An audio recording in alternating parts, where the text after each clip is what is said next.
राधे कृष्णा। आज मैं अपने बाल गोपाल जी के लिए एक और बहुत सुंदर हैवी ड्रेस बनाने जा रही हूँ। तो आज मैंने 7 इंच का डायमीटर रखा है। तो इसके लिए मैंने पहले ये बेस तैयार कर लिया है और साइड्स पर मैंने इसको थोड़ा सा बर्न करके इसको लॉक कर दिया है, क्योंकि ये सिंथेटिक कपड़ा है। अब मैं ये वाली लेस ले रही हूँ। इस लेस को मैं इस तरह से चारों तरफ लगा दूंगी। अब मैंने ये वाइट कपड़ा लिया है और इसकी जो चौड़ाई है वो 2 इंच है और जो लंबाई है हमारे पास ये 27 इंच ली है। तो मैं सबसे पहले तो इसके कॉर्नर को सिल्वर कलर के टिश्यू रिबन से लॉक करूंगी। इस तरह से ऐसे लॉक करते हुए मुझे ये सारी की सारी सिलाई अब करनी है।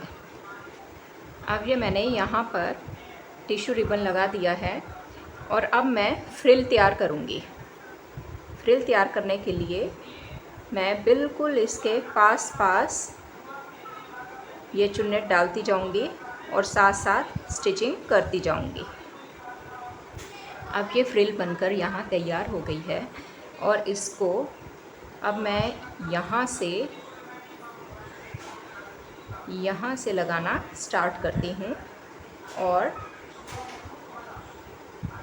यहाँ तक लगाऊंगी। ये जो थोड़ी सी एक्स्ट्रा फ्रिल है इसको मैं काट दूंगी।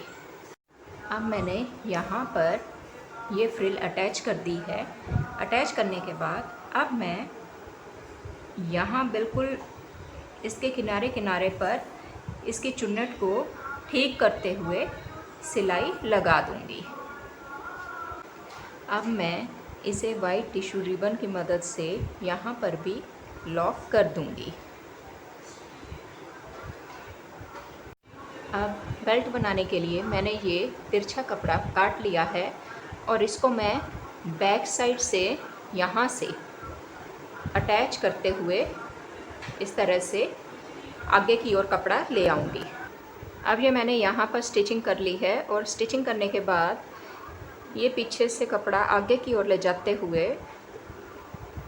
इसका एक फोल्ड ऐसे करके यहाँ पर राउंड में सिलाई कर दूँगी।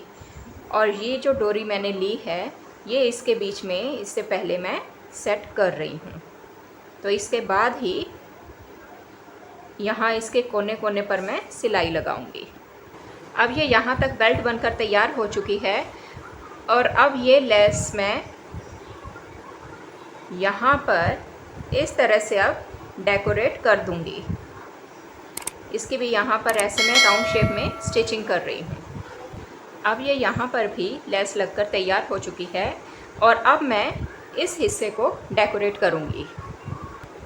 इसके लिए मैं ये वाला पैच और साथ में डेकोरेशन के लिए येलो और वाइट कलर के फ्लावर्स ले रही हूँ और साथ में ये पोलन्स ले रही हूँ। सबसे पहले मैं ये पैच यहाँ पर बीच बीच में सिलाई करके ऐसे स्टिच कर दूँगी और साथ में यहाँ पर ये ओपन एरियाज़ को मैं फेविक्रिल की मदद से चिपका दूँगी। अब ये पैच मैंने यहाँ पर अटैच कर दिया है। अब मैं वाइट फ्लावर्स यहाँ पर अटैच कर दूँगी।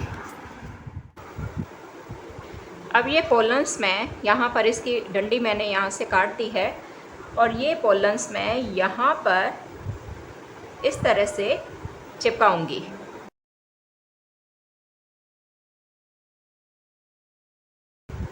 अब येलो कलर के फ्लावर्स मैं यहाँ पर लगा दूँगी। अब ये येलो कलर के फ्लावर्स भी मैंने यहाँ पर चिपका दिए हैं। जैसे यहाँ पर मैंने पोलन्स चिपकाए हैं, अब यहाँ पर भी मैं पोलन्स लगा देती हूँ।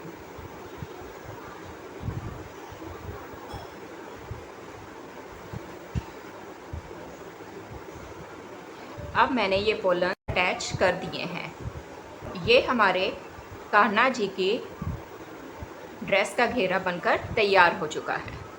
चोली बनाने के लिए ये 2 पट्टियाँ 3-3 इंच की लंबाई में काट ली हैं और इसकी जो चौड़ाई है वो 1.25 इंच है। और इसके कॉर्नर्स को मैंने वाइट रिबन से ये लॉक कर दिया था। ये टिश्यू रिबन है। और अब मैं इसको यहाँ से स्टिच करने से पहले ये वाली लेस बिल्कुल इसके सेंटर से यहाँ पर ऐसे अटैच कर देती हूँ। अब ये दोनों लेस मैंने इस तरह से यहाँ पर लगा दी हैं और अब मैं इसको यहाँ से स्टिच कर दूँगी। कम से कम 1 इंच सिलाई मुझे यहाँ पर करनी है। अब यहाँ पर मैंने ये इतनी सिलाई कर दी है और टिश्यू रिबन की मदद से इसको यहाँ पर मैं नीचे से ऐसे लॉक कर दूँगी और ये जो कॉर्नर हैं इसको मैं अंदर से पहले ऐसे फोल्ड करूँगी, फिर इसके बाद मैं इस तरह से सिलाई कर दूँगी। अब ये चोली यहाँ तक बनकर तैयार हो चुकी है। दोनों साइड्स पर मैंने ये टिश्यू रिबन लगा दिया है और अब इसकी बैक साइड पर मैं ये डोरी भी ऐसे लगा दूँगी ताकि ये चोली इस तरह से पीछे की ओर अच्छे से बांधी जा सके। अब ये हमारे कान्हा जी की चोली भी बनकर तैयार हो चुकी है। तो इस तरह से ये डोरी के साथ हम पीछे की ओर इसे ऐसे बांध सकते हैं। तो अब हमारे कान्हा जी की ये सुंदर सी पोशाक बनकर तैयार हो गई है। आप अपने कान्हा जी के कमर के साइज़ के अकॉर्डिंग ये सेंटर का जो घेरा है ये आप कम या ज़्यादा काट सकते हैं।